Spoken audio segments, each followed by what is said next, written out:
Biosecurity is the single most cost-effective way to prevent disease outbreaks in poultry farming. It's a set of management practices designed to prevent the introduction and spread of disease-causing agents, viruses, bacteria, parasites, onto the farm, between houses, and among flocks. There are 3 pillars of achieving a strong poultry biosecurity: isolation, sanitation, and traffic control. Number 1.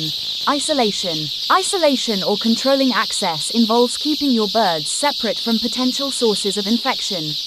This is achieved by restricting visitors where only essential personnel are allowed onto the farm, establishing a line of separation where one requires cleansing when entering separated sections of the farm, segregating flocks where only birds of the same age are kept in one house, and securing the poultry house from pests and wildlife.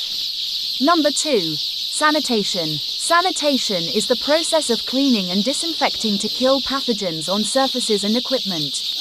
This is achieved through strategically placing foot baths and hand hygiene facilities on the farm, regularly cleaning and disinfecting equipment, and cleaning houses between flocks. Number 3.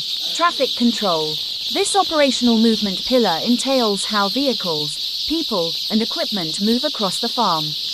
Firstly, only essential vehicles should be allowed to enter the main farm area. Secondly, when attending to your flock, tend the youngest first, then the oldest last, as the former are the most vulnerable.